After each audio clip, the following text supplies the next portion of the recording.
Voilà, un peu tardivement, désolée, je pense que chacun a à chaque fois pris du retard et nous avons en plus malheureusement commencé avec le plus que quart d'heure académique. Je pense que c'est une habitude, mais bon.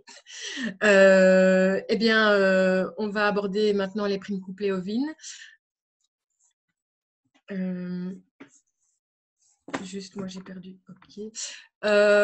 Et donc, je pense que nous avons avec nous plusieurs personnes de l'administration. Je pense que nous avons Marie-Laure Van Robeys qui doit être connectée. Peut-être que... Oui, oui, bonjour. Nous avons également peut-être François Brion. Moi, je ne vois pas tous les noms en fait. Hein, donc, et peut-être Gwenelle Martin. Peut-être. Oui, bonjour. François est connecté aussi, oui. Ok, ça va. Eh bien, merci bien. Donc, petit récapitulatif que tout le monde connaît, mais je pense qu'il était important de le ressouligner avant toute chose. Donc, dans le cadre de la prime couplée ovine, on a une période de détention obligatoire des brebis de plus de 6 mois qui sont primées du 1er avril au 30 septembre. Jusqu'à présent, enfin jusque cette campagne 2020, eh bien, vous pouvez envoyer votre registre de troupeau amendé de la SAC, du sexe de l'animal et de la date de naissance, ainsi qu'un historique de détention des brebis par voie informatique ou par voie papier, sachant que la toute grosse majorité des gens l'envoyaient par voie papier ou par voie informatique qui n'était pas une voie informatique qui était fixe, donc sous forme de PDF. Et puis en 2019, la région Wallonne a un audit de la Commission européenne qui a pointé le fait qu'il était impossible de contrôler l'éligibilité d'un animal et qu'il était impossible de contrôler le double paiement pour une même brebis. Et donc, la région Wallonne a été sanctionnée pour cela et le système a dû être amendé à partir de cette campagne 2020. C'est pour cela, pour pouvoir maintenir l'octroi de la prime couplée ovine, qui vous a été demandé de fournir toutes les données nécessaires par voie informatique et via Pacon Web. Et donc, l'administration a pour cela développé une application animale. Nous avons eu pas mal d'échanges et de collaborations avec l'administration à ce sujet-là. Et donc, comme vous le savez, il vous est possible à la fois d'entrer vos données manuellement dans l'application animale, mais également d'importer un fichier Excel via les logiciels de gestion de troupeaux et l'administration s'est assurée que le logiciel de troupeau qui était utilisé soit compatible. Et enfin, il est également possible d'importer un fichier Excel.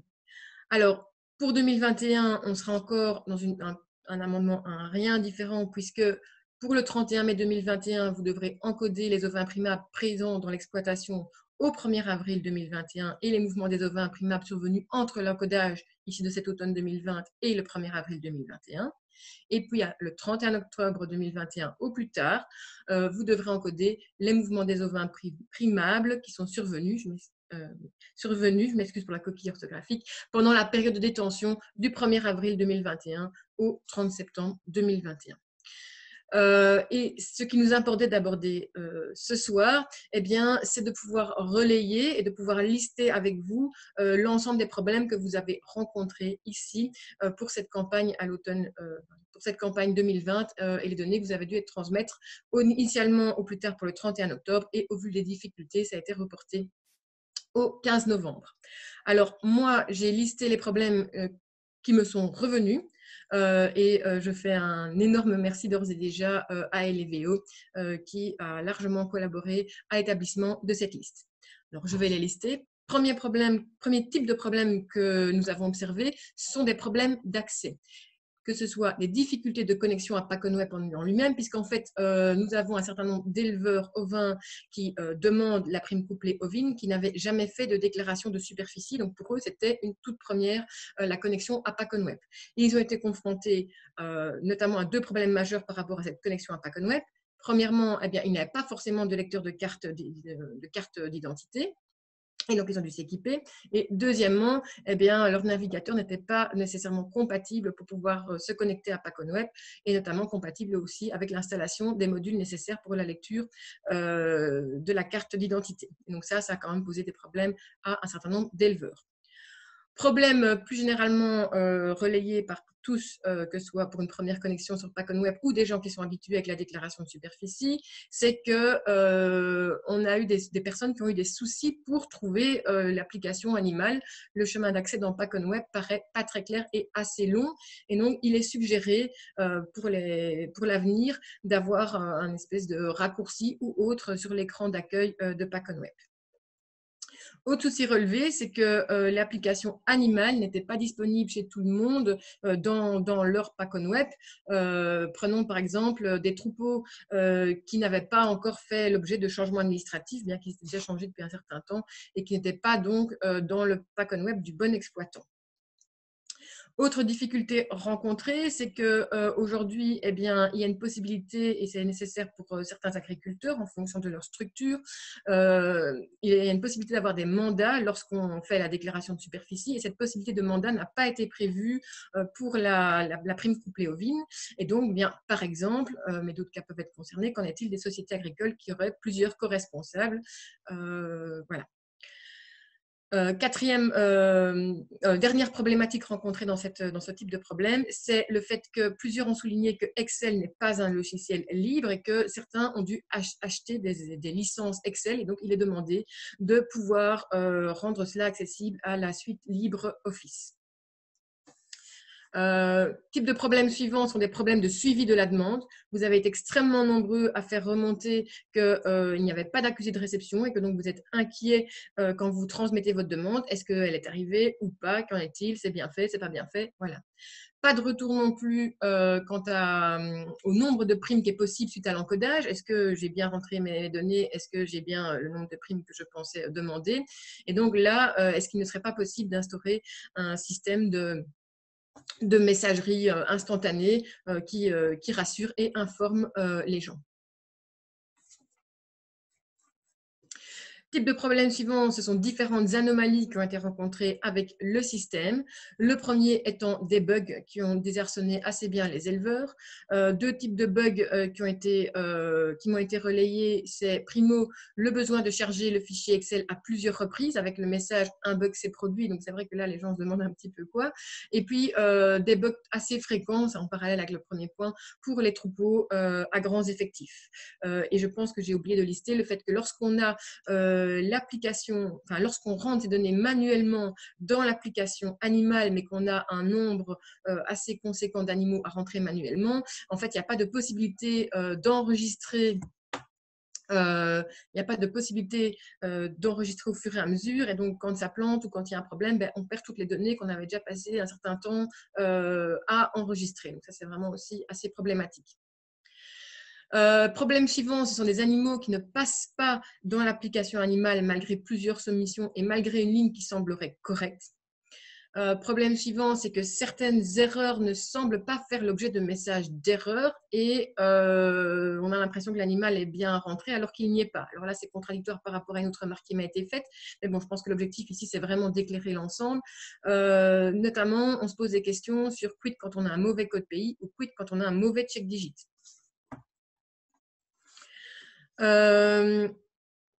Erreur, anomalie suivante qui a été signalée, c'est que, avec grand étonnement, les éleveurs ont constaté, un grand nombre d'éleveurs ont constaté que le nombre d'animaux qui étaient hébergés dans leur application animale lors d'une reconnexion sur PackOnWeb était différent du nombre soumis et évoluait à chaque reconnexion.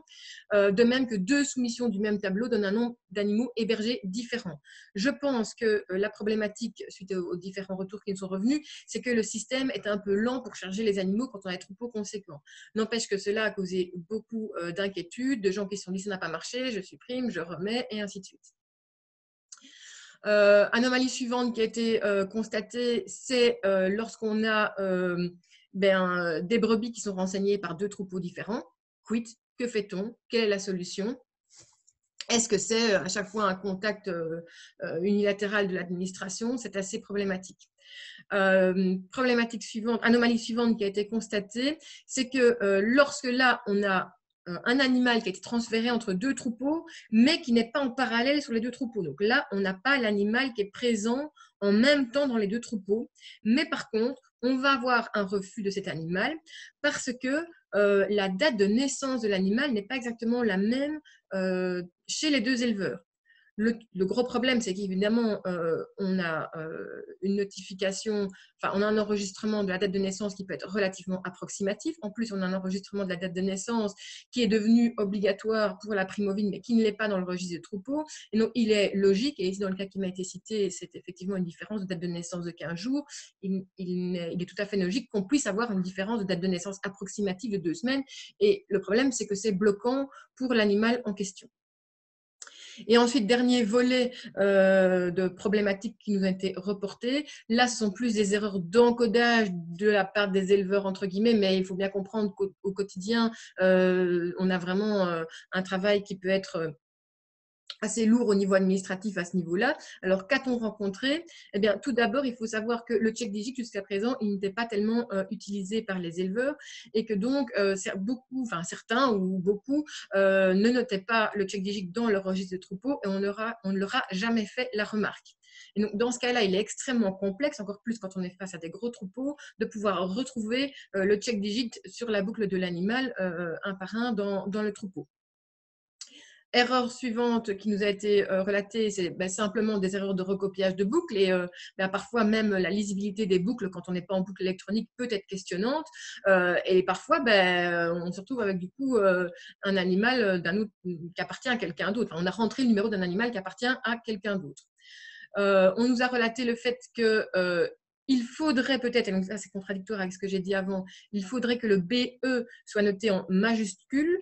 Et donc, on a des gens qui, dans leur fichier Excel, auraient noté en majuscule, minuscule et que ça aurait posé des problèmes. On nous a également signalé des soucis avec les animaux étrangers pour lesquels on demande des primes, parce que parfois dans les registres, dans les fichiers, les gens avaient noté le numéro qui était repris sur le document de transport et non pas sur la boucle de l'animal. Et donc, au lieu de noter FR, par exemple, ils ont noté, par exemple, 2500. Et donc, on a des anomalies à ce niveau-là que les gens ont un peu du mal parfois à repérer la source de l'anomalie. Et enfin, on a noté des anomalies dans les dates d'entrée et de naissance avec là certains animaux qui sont nés après être entrés dans le troupeau. Évidemment, ce n'est pas tout à fait logique, mais voilà, je pense qu'il y a vraiment aussi un certain temps d'adaptation du côté des éleveurs pour avoir des registres de troupeaux qui correspondent peut-être davantage aux exigences qui sont nouvellement demandées. Voilà pour les différents relais qui nous ont été faits. Je m'excuse, je cherche en même temps, je ne suis pas non plus complètement encore familiarisée avec les outils de visioconférence et j'ai perdu le chat pour vos questions.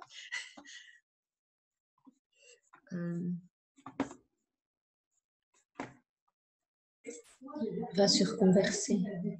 Oui, mais je ne le trouve plus. Ah, voilà. Alors, pour vos questions, donc, je vais me permettre de les lire en brut parce que je n'ai pas le temps de les analyser en parlant en même temps. Je m'en excuse. On a une question de Ludovic Maréchal qui dit les années précédentes, il y avait du retard de paiement vu une difficulté à l'administration de dédoubler les animaux présents. Vu le nouveau système, le paiement va suivre rapidement, plus rapidement qu'avant, je présume. Je ne sais pas si l'administration peut répondre sur le fait qu'on pourrait avoir une avance des primes plus rapide. Je ne sais pas si vous m'entendez. Oui. Oui, bonsoir. Bonsoir. Voilà, François Brion. Au niveau des paiements, donc, il est prévu d'engager le paiement pour les ovins en même temps que le paiement du mois de décembre, c'est-à-dire aux alentours du 15 décembre. Donc effectivement, les années précédentes, il fallait éplucher l'ensemble des registres et des historiques. Ce n'était pas une mince affaire. Peut-être un petit point chiffré par rapport aux données dont nous disposons actuellement. Donc, il y a 552 éleveurs qui ont introduit une demande d'aide couplée ovine dans leur déclaration de superficie cette année. C'est à peu près le même nombre que chaque année. Dans ces 552 demandeurs, il y en a 300, à peu près 400, 399 qui atteignent le seuil des 30 brebis. Donc, il y a un seuil de 30 brebis pour obtenir la prime ovine. Des derniers chiffres dont nous disposons, donc suite au report au 15 novembre, pardon, on a actuellement 44 500 ovins encodés pour 329 producteurs. Donc 329 sur 399 demandeurs avec plus de 30 ovins. Voilà. Et donc, chaque année, on a une différence importante entre le nombre d'éleveurs qui disposent de 30 références ou plus et le nombre de producteurs qui vont jusqu'au bout de la démarche, c'est-à-dire les années précédentes qui introduisent leur registre, une copie de leur registre et l'historique. Voilà, ici on est à peu près dans le même ordre de grandeur.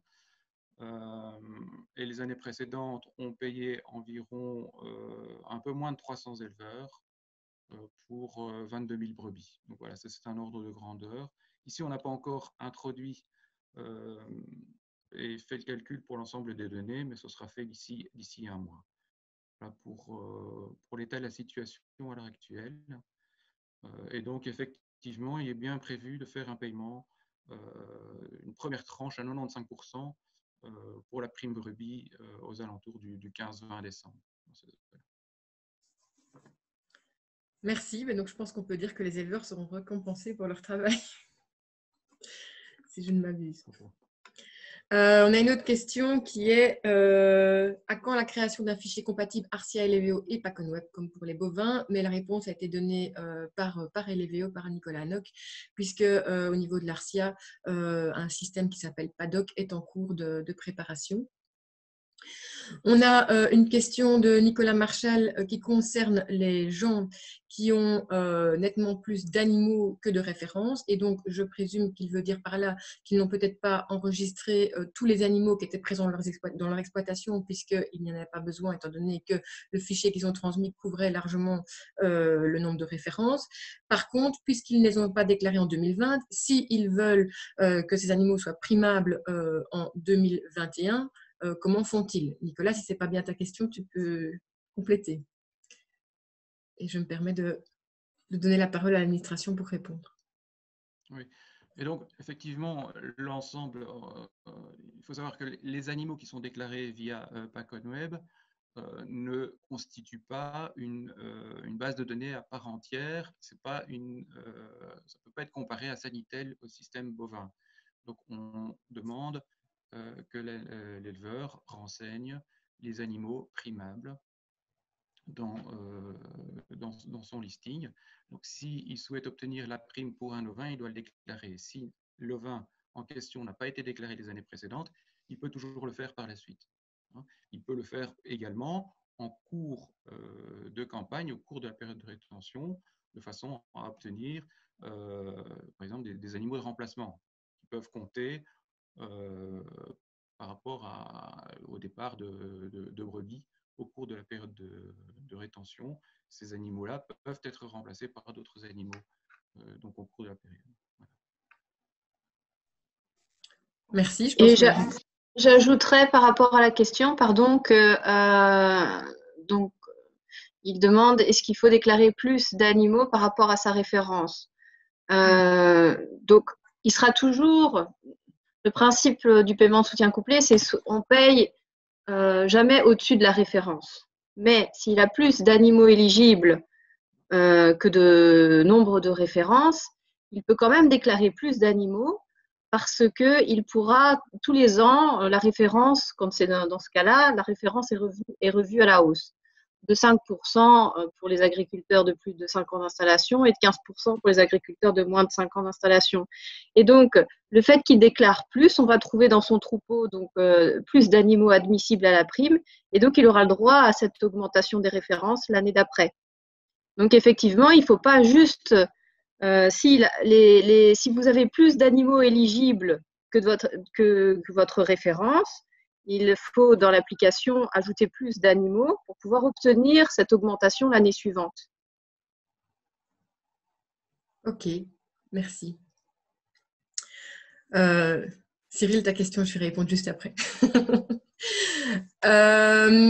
Donc voilà, donc ici, moi ce que je voudrais savoir aussi au niveau des éleveurs, c'est est-ce que certaines personnes ici présentes ont rencontré des problèmes qui ne sont pas repris dans notre listing, puisque l'objectif, c'est aussi de pouvoir transmettre tout ceci à l'administration et de travailler en collaboration avec eux pour que ça se passe de mieux en mieux pour tout le monde. Personne? Tout est repris?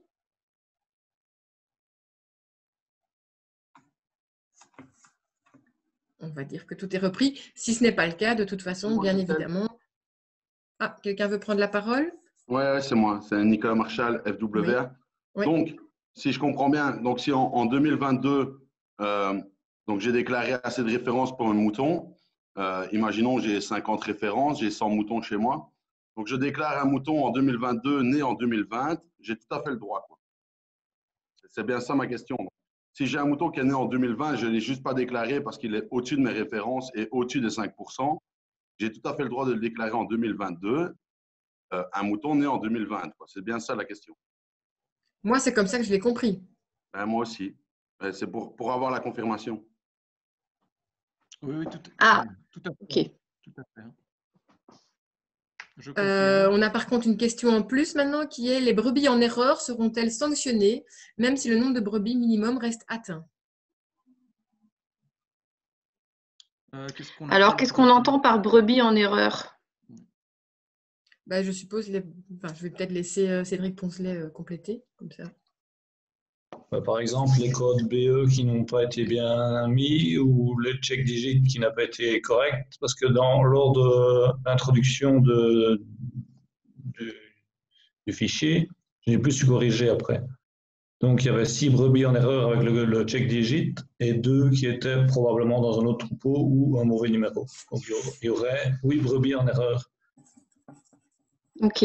Donc, si ce sont des brebis qui sont en erreur, c'est-à-dire erreur d'encodage de la boucle, elles n'ont pas été prises en compte dans l'application animale, donc elles ne compteront pas pour la prime en soutien couplé. Donc, si le minimum, si vous avez déjà le nombre de brebis qu'il faut pour atteindre votre référence et le nombre que vous avez déclaré, vous ne serez pas sanctionné là-dessus.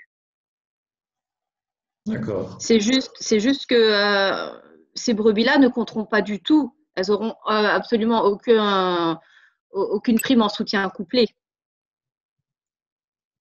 Oui, mais l'an prochain, quand elles seront corrigées, elles pourront compter, ça ne change pas. Alors là, donc l'application est disponible, je dirais, tous les jours. Il ne faut pas. On a laissé jusqu'au 15 novembre pour encoder les animaux, mais par la suite, si vous avez des mouvements sur votre exploitation, soit vous encodez tout pour l'année prochaine au mois d'avril et vous nous dites les brebis qui sont présentes au 1er avril, soit vous pouvez d'ores et déjà, si vous avez eu des mouvements la veille dans votre registre, modifier votre application en fonction de votre registre. Ça peut être fait au jour le jour.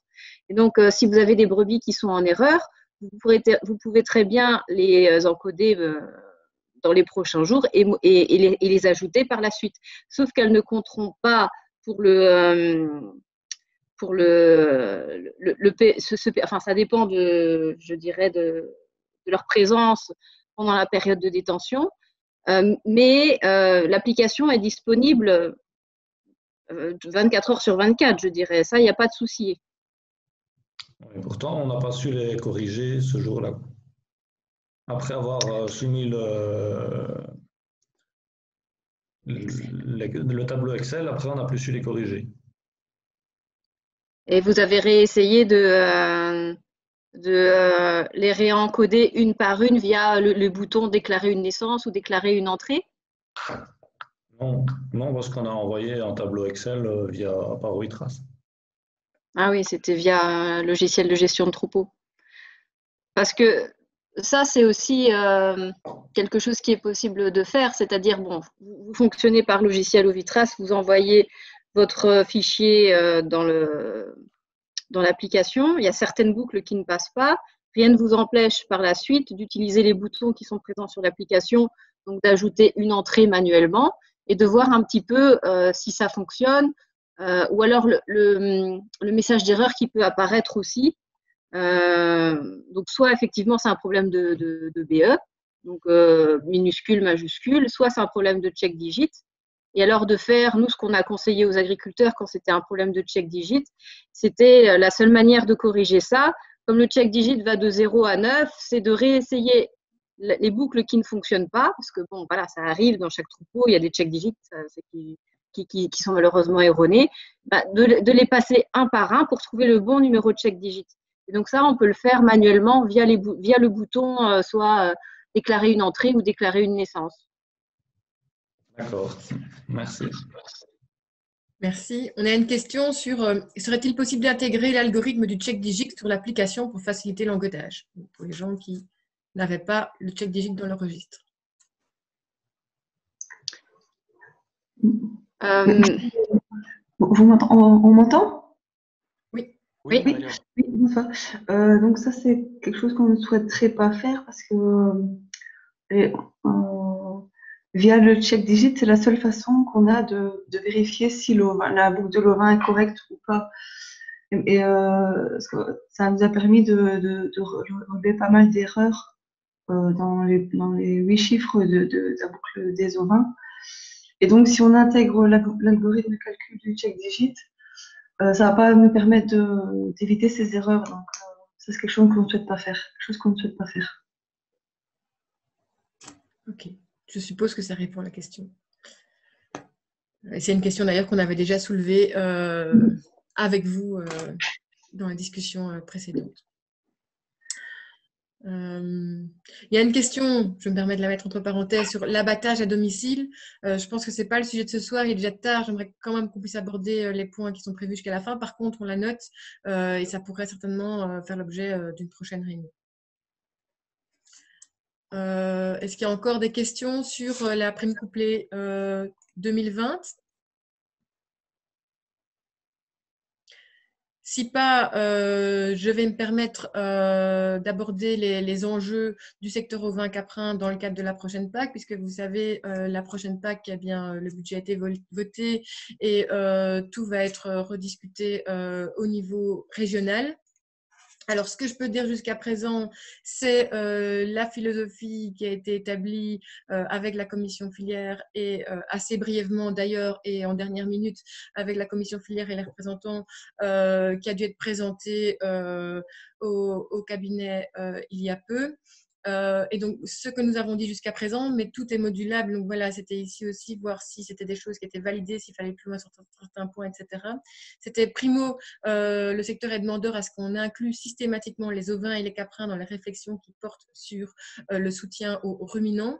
Secondement, c'était de favoriser les pratiques agroécologiquement intensives, en pensant notamment à travers le deuxième pilier, puisqu'il faut savoir qu'au niveau du secteur, on pense que l'ovin, c'est vraiment une opportunité économique, doit se positionner comme une opportunité économique, environnementale, agronomique et sociale assez unique, en tout cas par rapport aux bovins, on l'entend via le pâturage de biomasse aujourd'hui non sous-valorisé. Qu'est-ce qu'on entend par le pâturage de biomasse aujourd'hui non ou sous-valorisé? Eh bien, maintenant, je pense que tout le monde commence à connaître un petit peu, c'est le pâturage et cultures dérobées, c'est aussi le pâturage et céréales, c'est le pâturage et vergers, le pâturage des champs de panneaux, solaires, c'est le pâturage des pépinières de sapin de Noël, etc. Donc, ce sont vraiment toute une série d'endroits où l'ovin peut se développer en tant que pratique non péjorativement dit, opportuniste. Maintenant, le risque de ce type de favoriser ce type de pratique à travers la politique agricole commune, si pour autant que ce soit possible et reçu, ce serait à ne pas réaliser ce soutien en déconnexion avec la fonction de production viandeuse et ou laitière du mouton, ne pas faire de ces surfaces d'opportunisme des réserves naturelles, en sachant bien entendu qu'un des premiers enjeux du secteur, c'est de pouvoir augmenter sa capacité de production en viande et en lait. Et puis, dernier point, eh bien, c'est la prime couplée ou le soutien couplé au secteur d'élevage. Là, le secteur serait demandeur d'un maintien couplé fort, mais à l'élevage dans sa globalité, bovin, viande, lait, ovin et pourquoi pas aussi, comme ça avait été le cas dans la précédente PAC, pouvoir réévaluer la possibilité de soutien à l'élevage caprin et pourquoi pas un soutien à l'UGB qui permettrait plus d'équité entre les différentes spéculations. On a un petit secteur, on peut rêver. Je pense qu'en tout cas, si ça ne vient pas de nous, ça viendra de… Je ne sais pas. Mais voilà. Pour le secteur, c'est très important de maintenir son développement qui est positif et de maintenir l'enveloppe couplée qui est dédiée à l'ovin en prenant en compte l'évolution du cheptel ovin en Wallonie. Ça avait été le cas lors de l'obtention de la prime couplée dans la précédente PAC. On avait montré que la rentabilité de l'élevage ovin restait faible. Aujourd'hui, on n'a pas encore de données, mais on travaille à l'établissement de données avec Eleveo et je pense qu'il sera très important, et ça fait des années qu'on le répète, qu'il faudra vraiment pouvoir établir sur papier quelle est la rentabilité qui est permise par l'élevage ovin. Et c'est évidemment une donnée qui est très importante pour le soutien couplé au secteur. Cyril l'a noté dans le chat, mais donc depuis le début, le secteur n'est pas du tout content du fait que le nombre de primes, l'évolution du nombre de primes soit cadenassée en fonction du nombre initial de référence. Et on est vraiment demandeur à ce que l'évolution du nombre de brebis primables suive davantage l'évolution du cheptel. Et on rappelle que lorsque aujourd'hui on a droit à 15% d'augmentation du nombre de références les 10 premières années d'installation. Quand on analyse les données Sanitrace, on voit que la moyenne d'évolution pendant les 10 premières années, c'est de 50% par an et non pas 15% par an. La différence est juste énormissime. Et maintenant, notamment par rapport aux discussions qui sont aujourd'hui en cours avec les secteurs et avec les syndicats agricoles, et la foi nous écoute ce soir, la prime à l'herbe pourrait être questionnante pour le secteur ovin, notamment justement en lien avec ce que j'ai présenté juste avant, qui est le fait que l'ovin, on voudrait vraiment qu'il se développe avec le pâturage chez le voisin. Et donc, quid d'une prime à l'herbe, d'une transformation de la prime couplée en une prime à l'herbe, si on pâture des surfaces qui appartiennent à un autre agriculteur. Je ne sais pas si certaines personnes ont des compléments à apporter par rapport à ça, des avis. Voilà, je crois que c'est le moment. Christelle, moi, je veux bien réagir par rapport à la prime à l'herbe. Donc, c'est Nicolas Marchal de la foi. Oui, Nicolas Marchal, FWA. Donc, par rapport à la prime à l'herbe, ce qu'il faut savoir, c'est qu'au jour d'aujourd'hui, le soutien couplé est orienté clairement vers le bovin viande, l'ovin viande et un petit peu les vaches mixtes et les vaches laitières, hein, très, très faiblement. Si demain, on met tout sur une prime à l'herbe, en fait, ce sont les producteurs laitiers qui vont gagner. Ensuite, on va avoir un petit peu vers les ovins viande, un tout petit peu vers les poulets plein air, vers les poules plein air, vers les cochons en plein air. En somme, on va prendre l'argent du bovin viande et des ruminants de manière générale, donc les ovins viande aussi, et on va le distribuer à tout le monde. Et l'impact, il est clairement négatif pour tout le monde, quoi. C'est-à-dire qu'on va subsidier des monogastriques qui vont un petit peu sur l'herbe et beaucoup de vaches laitières, et je ne suis pas sûr que ce sera gagnant pour tout le monde, quoi. Donc, l'impact des transferts, il est assez négatif et il est clair qu'une prime à l'herbe, ce ne sera pas en faveur du mouton, quoi. Ça, c'est clair. Ok, merci. Je vois que Cyril, mais que Jean de Villers veut réagir. Oui, je voudrais simplement faire un peu d'historique. Cette liaison à l'herbe, nous l'avons connue tout au début des primes vaches allaitantes, les primes taureaux à l'engrais et les primes ovines. Il fallait avoir un maximum de deux UGB primables à l'hectare. Ça exerçait à l'époque une pression énorme, d'une part sur l'utilisation des pâtures et les locations en vente d'herbe, pression à la hausse évidemment, exercée par les gens qui avaient de l'herbe sans animaux. Et deuxièmement, ça bloquait beaucoup de pratiques, en l'occurrence dans des régions un peu défavorisées où on pratique avec les prairies temporaires et où cette prime à l'herbe, à l'époque, enfin, pas cette prime à l'herbe, cette liaison des primes couplées avec un maximum de 2 UGB primables à l'hectare d'herbe permanente, ça pénalisait très fort les assolements dans des régions où on pratique souvent la prairie temporaire avec une alternance avec de la céréale. Donc, ça, c'est un premier point. Moi, je crois que d'un point de vue agronomique, c'est extrêmement pénalisant. D'un point de vue foncier aussi, et je crois aussi que de toute manière, comme l'a dit très bien expliqué Nicolas, ça sera négatif pour les deux secteurs qui en ont le plus besoin, c'est-à-dire l'ovin-viande et le bovin-viande. Donc, moi, je ne suis pas du tout favorable à ce qu'on revienne à cette prime à l'herbe pour les trois raisons que je viens d'énoncer. Donc, un, blocage au niveau de l'agronomie lorsqu'on veut pratiquer la pairie temporaire. Deux, la pression à la hausse sur la vente d'herbe et sur le foncier de manière générale. Et troisièmement aussi, dilution de l'enveloppe sur l'ensemble des secteurs, alors que pour les autres secteurs, il n'y avait pas cette habitude de donner des primes couplées. S'il n'y a pas de primes couplées, la production va chuter de manière catastrophique. Pour revenir sur ce que Jean dit, il ne faut pas croire que la prime à l'herbe va subventionner les SIE, les SIPAN et le pâturage découvert. Ce n'est pas de l'herbe. Clairement, la prime à l'herbe, c'est une prime à l'herbe permanente. Et je ne suis pas sûr que le développement du secteur ovin va vers plus de prairies permanentes, qu'on va subsidier tous les ovins qui sont sur prairies permanentes. Et honnêtement, comme la subvention à l'UGB, un ovin, c'est 30 € par 0,15 UGB. Ça nous fait 190 € par UGB.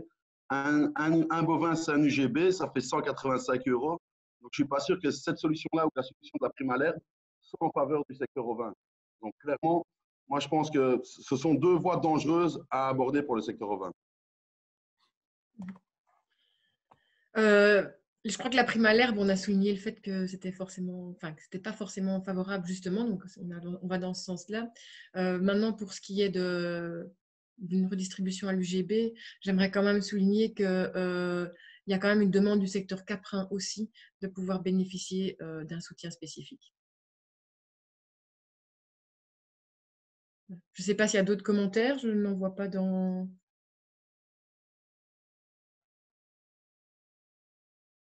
Si tu permets, Christelle, si tu peux argumenter de manière plus précise sur les risques, il n'y a pas qu'un risque sur les primes à l'herbe.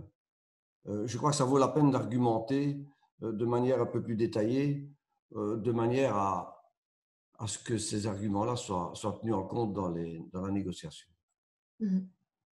Moi, aujourd'hui, le premier risque que je vois, c'est justement celui du pâturage sur des zones non enherbées qui est en plein développement. Maintenant, je pense qu'il y en a sans doute d'autres et je suis aussi à l'écoute des réflexions et on note. La pression foncière, il ne faut pas l'oublier, tout le monde gémit sur la pression foncière à longueur de journée ou à longueur d'année. Dès le moment où on met des primes couplées à l'hectare en plus que celles qui existent déjà, et les éleveurs, ils sont étranglés. Hein. Combien d'éleveurs esbignons vont louer des parcelles en vente d'herbe en Ardennes, en Ardennes ou dans des régions un peu moins occupées, à 750 € de l'hectare? Ça ne va pas aller, ça. Hein. Et qui aura la prime dans ce cas-là?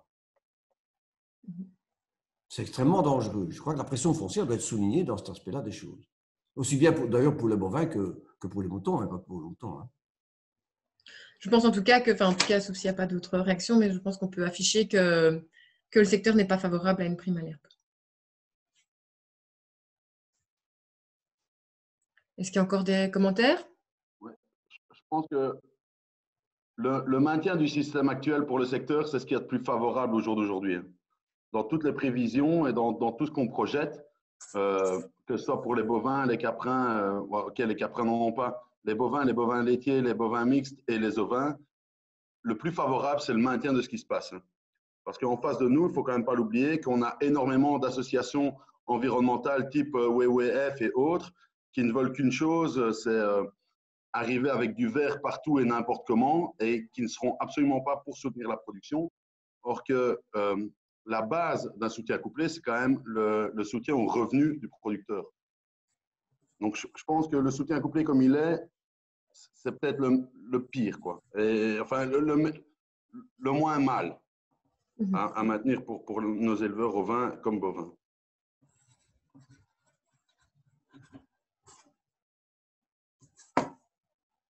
Ok, merci. Reste quand même dans ce cadre-là, Nicolas, le problème de l'enveloppe fermée. Hein.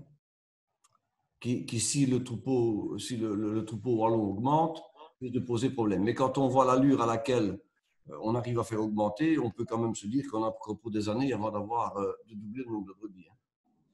Je pense que supprimer les références et jouer sur des facteurs tels que les références, comment on peut faire pour avoir plus de références dans les ovins, comment on peut faire pour aller chercher quelques dixièmes de pourcent en plus pour l'enveloppe ovin dans l'enveloppe couplée, c'est très important. Je pense qu'il est hyper important au jour d'aujourd'hui, c'est de maintenir les 21 et une chic de pourcent d'aide couplée dans l'enveloppe du premier pilier, ça c'est le plus important. Maintenir une aide couplée forte en Wallonie, maintenir une aide couplée qui soutient le revenu. Après, on pourra discuter entre nous et entre secteurs sur comment les orienter, comment jouer sur les références. Tout ça sont des facteurs qu'on pourra jouer entre nous. Mais le plus important, c'est d'avoir tous les facteurs qui soutiennent une aide couplée forte, que ce soit tous les syndicats agricoles, FOA, FUGEA et tout le monde, et tous les secteurs de l'élevage ruminant qui doivent soutenir une aide couplée forte à 21%. Un peu plus, je ne sais plus exactement les dixièmes, mais à plus de 21%. Et je pense que ça, c'est le plus important au jour d'aujourd'hui, qu'on se mette tous d'accord là-dessus. Et après, on discutera entre nous sur ce qu'on fait des dixièmes et des références.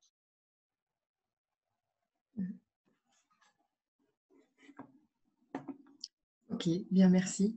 Je m'excuse de l'heure déjà très tardive et je pense que voilà, on est novice en la matière et chacun a un peu prolongé son exposé. Je pense qu'on peut remercier aussi la présence et la réponse de l'administration ce soir avec nous, aussi à une heure tardive. Voilà.